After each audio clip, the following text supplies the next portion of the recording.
Your Excellency, sir, it is now my distinct honor to invite you to deliver your keynote address. Thank you once again for gracing with us your presence on this momentous occasion.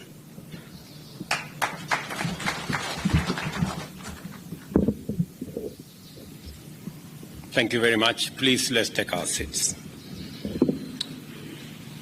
Thank you very much, General Otieno. This is a salient milestone in our historic journey of national transformation. The event by itself is extraordinary, and the venue is significant in a couple of critical ways.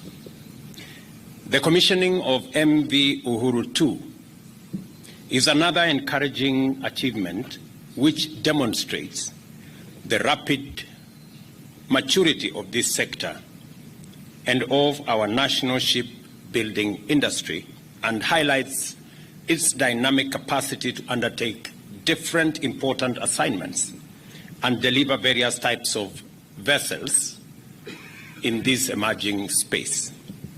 In May, I presided over the rededication of KNS, Kenya Navy ship, Shupavu, the first naval ship to undergo a midlife refit in Kenya, which proved the capacity of Kenya shipyards to undertake complex engineering tasks requiring specialized scientific and technological expertise. Today, we are commissioning a wholly newly built merchant marine vessel, once again demonstrating the ability of the Kenya shipyards to build, repair, and maintain ships for local, regional, and possibly international operators. The work of building MV UHURU II and upgrading the Kisumu shipyard has been undertaken by Kenyan professionals in a project which provided many young people with practical shipbuilding skills through apprenticeship and on-the-job training, and was completed within 24 months, and well within its budget.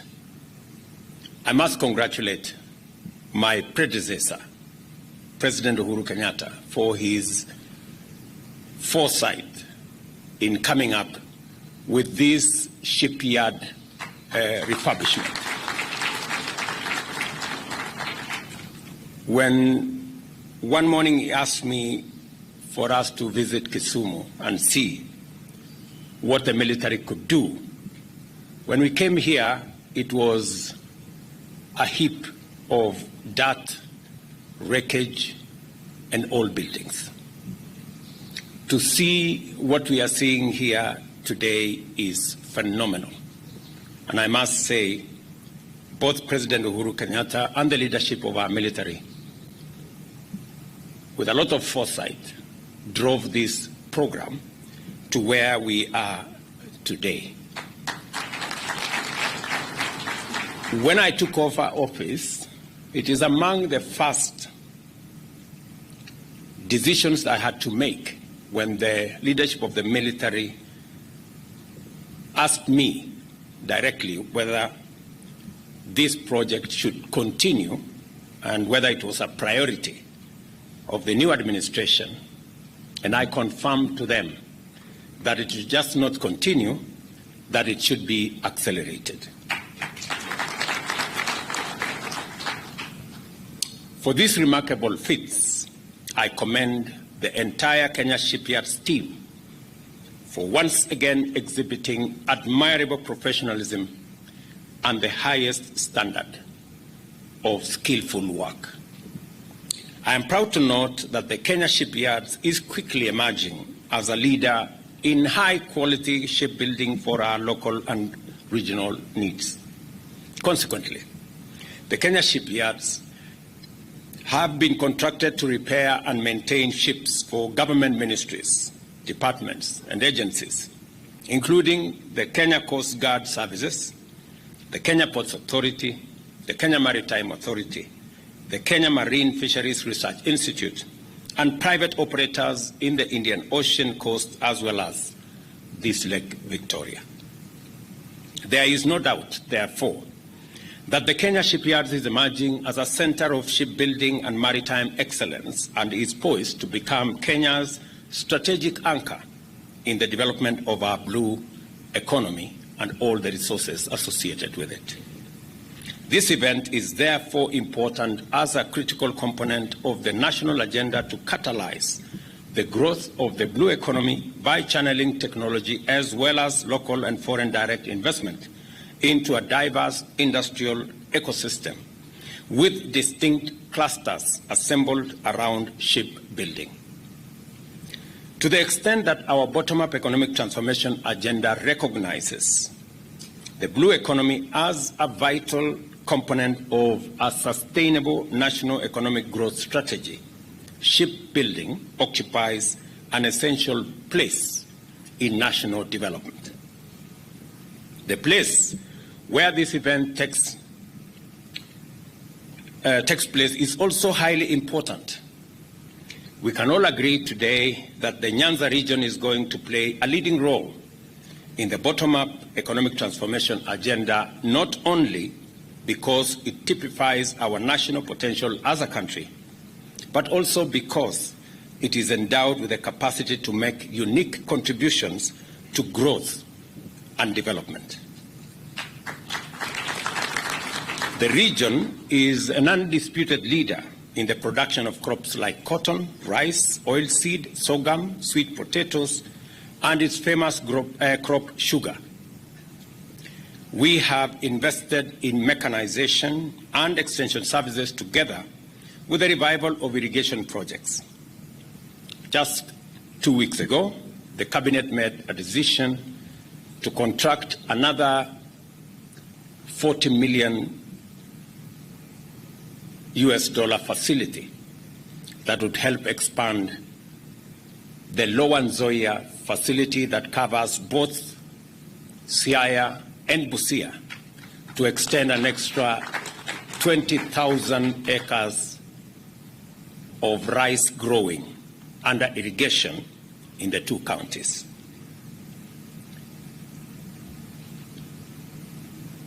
We all invested in mechanization, as I said, and extension services together with the revival of irrigation projects and collaborating with county governments to support farmers through the provision of subsidized inputs.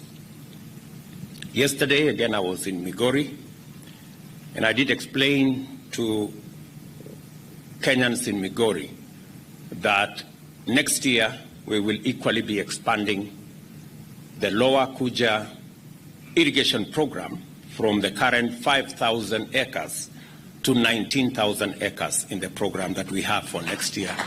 Again, to expand our production of rice in Kenya that currently we have very serious deficit.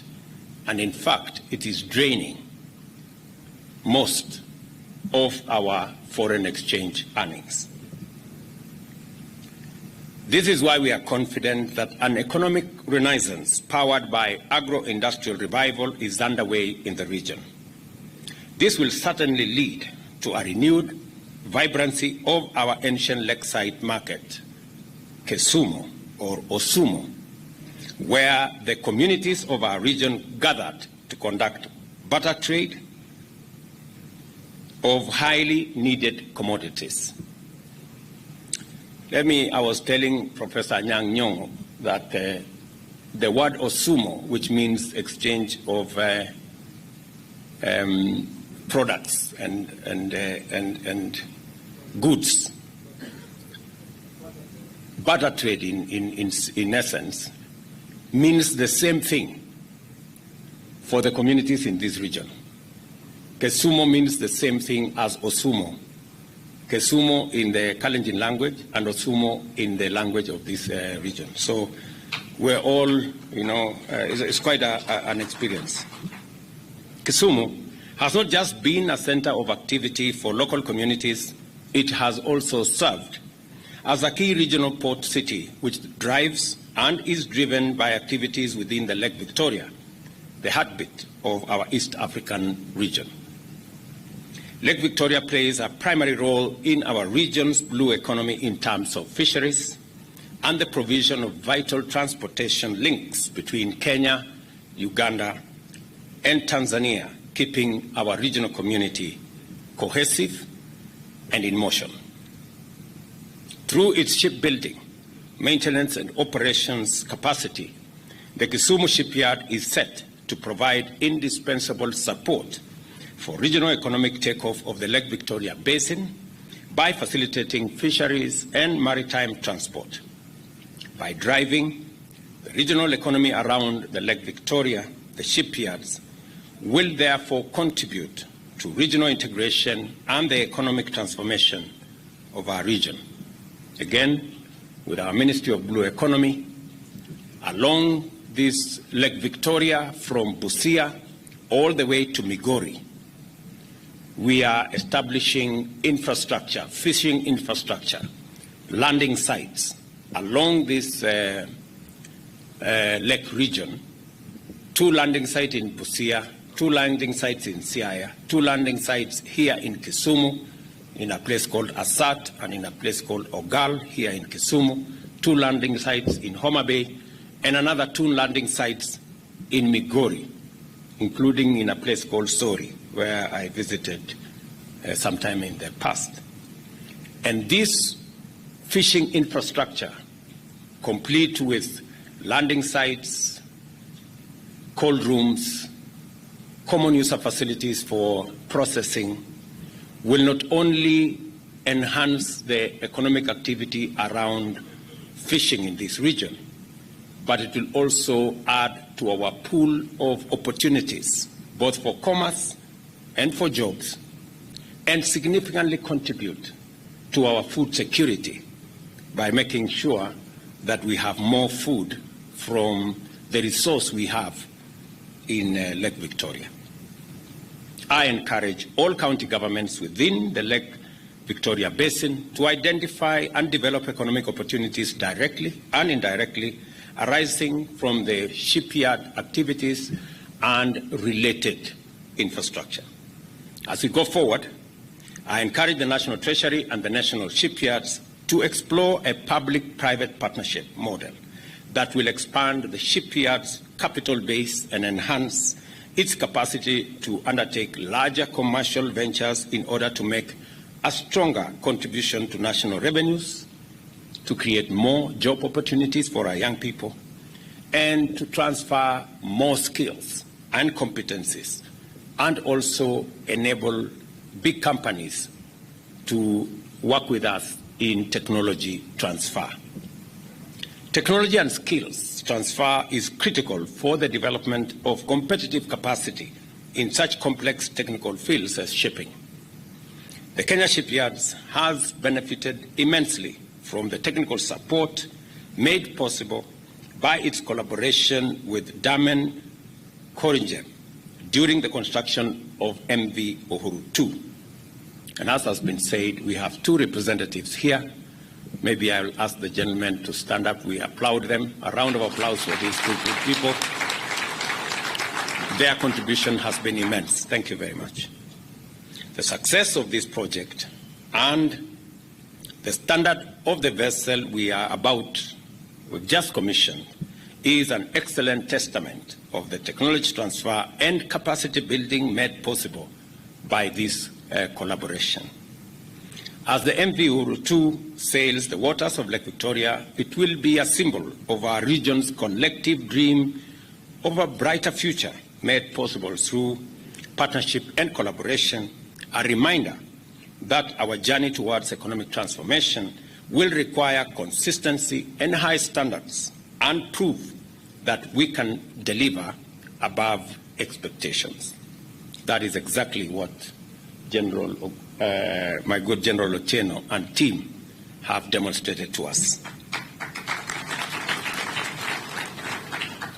Let me also congratulate the people of this region that today, in the cabinet discussions that we had in this port city of Kisumu, We also received, as part of the ongoing process of the reforms in our sugar industry, Cabinet was briefed of the report that today the certificate from Parliament was submitted to the National Treasury for the ultimate write-off of 117 billion debts that have for a long time saddled the sugar mills, the 5 sugar mills in this region, namely Soni, Chemelil, Moroni, Miwani, Mumias, and also Nzoia. Finally, we now have all the debts behind those companies, and these companies are now poised for new investment and new transformation going into the future. In that same report that we received today, government will now be adjusting the budget. Hopefully by Friday this week or next week, we will be presenting to Parliament a new budget proposal that will make it possible for 1.7 billion shillings to be made available to these 5 mills to be able to pay farmer arrears that have been outstanding for as long as 4 or 5 years.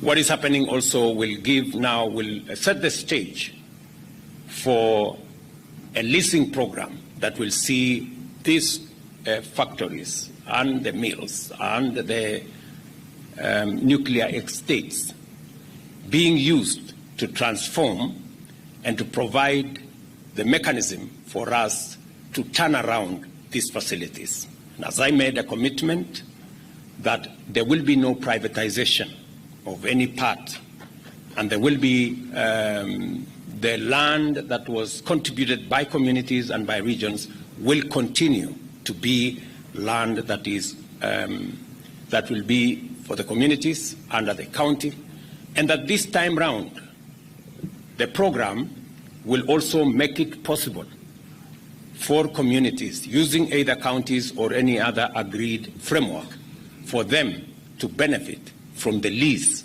of the facilities, both the nuclear estate and the mills that will be made available to private sector to make sure that they can use it appropriately.